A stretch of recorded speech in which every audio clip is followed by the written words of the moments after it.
Monday this week, I saw this tweet from Casey Newton where he says, "Today I want to tell you what it's like to be a content moderator for Facebook at its site in Phoenix, Arizona.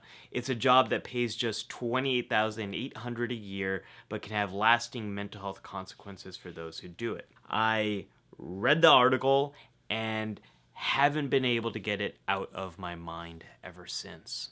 The article describes the experience of vicarious trauma, also known as secondary trauma or compassion fatigue.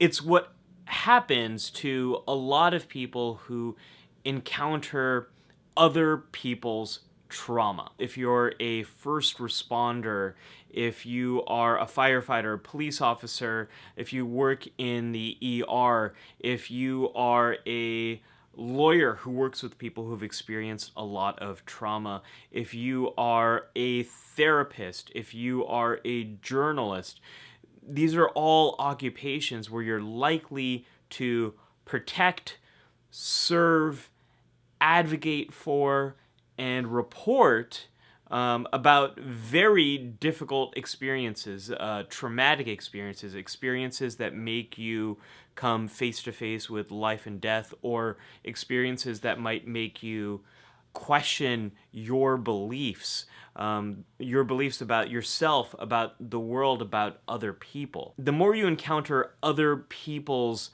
trauma, the more you are at risk for experiencing vicarious trauma and experiencing something like post-traumatic stress yourself, even though you've never made direct contact with a traumatic event. What happens with vicarious trauma is the more you encounter this dark side of humanity, the more it can lead you to struggle with your beliefs about humanity, about other people, the more you might struggle re-experiencing those memories that are related to other people's trauma, the more difficulty you might have with your emotions, the harder it might be for you to fall asleep, the more you might start just becoming much more vigilant and being on guard and on edge around other people. That's the experience that many of these people who are content moderators for Facebook in this article describe, or former content moderators for Facebook. And it got me thinking about how these people are just like our first responders. They're protecting us. They're protecting us from being exposed to this very dark side of humanity. And I've never thought about that before.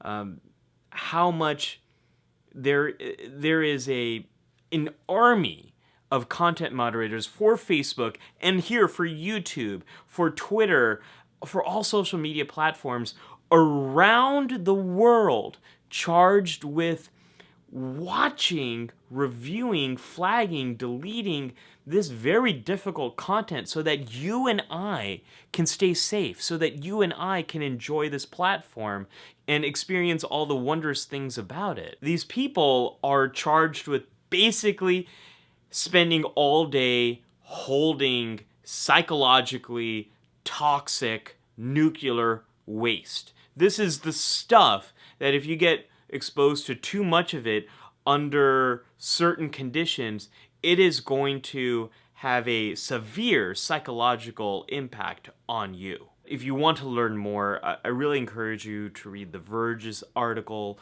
the Motherboard article, and listen to the Radiolab episode about content moderation. Not everyone develops trauma, of course, but some people are more vulnerable to experiencing it. And then if you create a condition where there's a lot of time pressure, where it's very competitive, maybe you have young children and you work in isolation, those factors can make it even more likely for someone to experience vicarious trauma.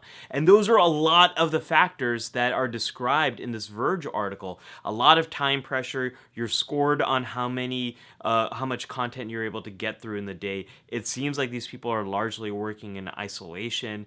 It seems like a very concerning situation. And we know what to do to make people less vulnerable to developing vicarious trauma. having a really strong team where you feel supported by one another, not competing with one another, being able to take lots of breaks when you need it, not when the clock says to take a break, or not when the algorithm is telling you to take a break, but when you emotionally feel the need to take a break, being able to take a break, creating distance from the stimuli, making the window a lot smaller, blocking out certain details of it, turning the sound off, creating a psychological barrier, going into a different environment when you're viewing that trauma, changing the way you're seeing the traumatic injury. There's so many things we can do to create some distance there. And not being exposed to certain pieces of media that might be more difficult for you. For me right now, I cannot see or listen to imagery or stories of young children being harmed. I can't. I tried to watch Roma the other day, and there's a scene in which something very bad happens to a baby. I had to stop. I had to stop that movie, and I couldn't watch more of it just because I can't handle that kind of imagery right now. So we have to know our own signs. We have to know our own limits and be able to create some distance and have control in that process. Cognizant, the company that is described in this article, the company that Facebook hires to do its content moderation in the United States, they already said that they're responding to this or cleaning up their act. We'll wait and see here. I don't have any uplifting, magical way of bringing this episode to an end. All I want to say is please think about these people who are doing this service, providing this service for us. And if you are one of those people who does do content moderation, thank you for the service you are providing to keep us safe. If you are someone who encounters a lot of traumatic imagery in your work, the DART Center has 2 different guides available that are very quick, easy reads that give you some tips on how to manage this type of difficult imagery. How would you address the problem of content moderation?